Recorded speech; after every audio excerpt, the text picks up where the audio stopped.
I stayed in a cabin deep in the woods. It was supposed to be a peaceful escape from everything technology, work, noise. I just wanted silence and solitude. I found a listing online for a small off-grid cabin 2 hours outside town. It had no cell reception, no internet, and was surrounded by miles of dense forest. Perfect, I thought. Just me and nature. When I arrived, the air felt colder than it should have in early autumn. The trees looked too still, as if holding their breath. The cabin was old but clean, with thick wooden beams, a small fireplace, and a single bedroom in the back. There was no electricity, just lanterns and a battery-powered radio. I dropped my bag and stepped onto the porch. The silence was complete, almost heavy. Not a single bird chirped, but I told myself that was exactly what I needed. The first night, I lit a fire, read a book by lantern light, and fell asleep early. Sometime after midnight, I woke up to a sound. A tapping, soft and rhythmic. I lay there, heart thudding, trying to place it. Then I realized it was coming from the window next to my bed. I sat up slowly and looked. Nothing was there. I got up, opened the window, and stared out into the blackness. Just trees. I convinced myself it was the wind or a branch brushing the glass, and went back to bed. The second night was worse. I had trouble falling asleep, feeling watched, even with the curtains drawn.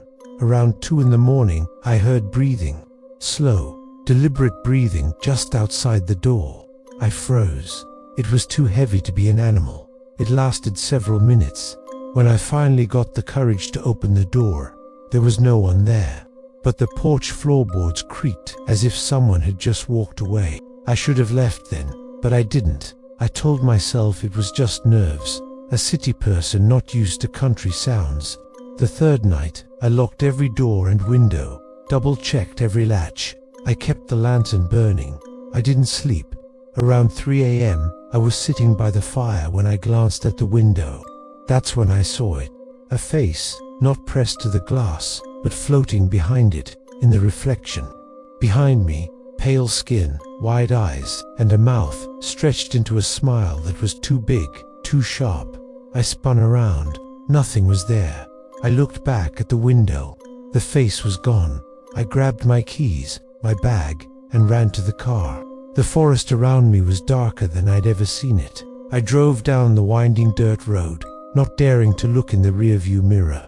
I made it home by dawn, exhausted but safe. Or so I thought. That night, in my apartment, I noticed something strange. A shadow in the hallway that didn't belong. A whisper that didn't come from the walls. I tried to tell myself I was still shaken from the trip.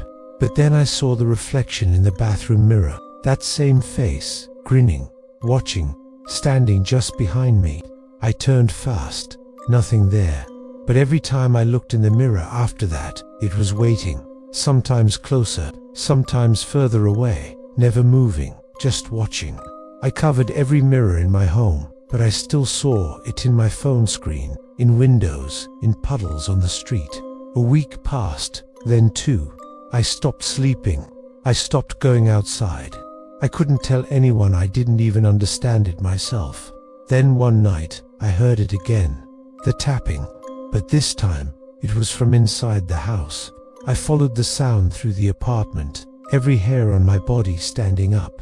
It led me to the closet. When I opened the door, nothing was there, just coats and shoes. But the tapping continued, like it was coming from the other side of the wall. I backed away, heart pounding. The next day, I left the apartment, checked into a hotel. I needed to get away, clear my head, but the face came with me. It was in the elevator mirror, the glossy TV screen, the polished tiles in the bathroom, always smiling, always watching. I returned home a few days later, more out of exhaustion than courage. I thought maybe if I ignored it, it would go away. I resumed my life as best as I could, working remotely, avoiding people, but the presence never left. One night, I heard footsteps in the hallway, slow, deliberate. I held my breath, clutching a kitchen knife. They stopped outside my bedroom. I waited. Nothing happened. When I finally dared open the door, the hallway was empty. but there was a message scrawled on the wall in black ash. You should have stayed. I don't know what I did. I don't know if the cabin was haunted, cursed, or simply ... wrong. I've researched the land. The structure, there's no record of anything unusual. But I found one obscure article about the original builder. He disappeared a year after finishing the cabin, vanished without a trace. Some say he went mad. I'm not sure I believe in curses, but I know what I saw. I know what I brought back. It's not just a memory. It's real. It's attached to me. And every day, it gets stronger. I've tried burning sage, cleansing rituals, even a priest. Nothing works. The face still appears. More defined, more human, or less. The smile is wider now. The eyes glow faintly. And sometimes, at night, I hear it whispering my name. I've recorded the sounds, sent them to experts. No one can explain them. Some say it's interference. Others say I'm hallucinating. But I'm not. I'm not. The cabin still exists, still listed online, still available to rent. I considered going back, thinking maybe I could return whatever followed me. But something tells me if I do, I won't come back. Or worse, I'll bring more with me. So I stay. I live quietly. I speak little. I avoid reflections. But sometimes, I see people on the street stop and glance behind me. Their eyes widen. They look afraid. And I know they see it too. I've left this note in case anything happens to me. If I disappear, if I stop answering calls. If you find this, don't go to that cabin. Don't even search for it. Some places aren't meant to be found. Some silences aren't peaceful.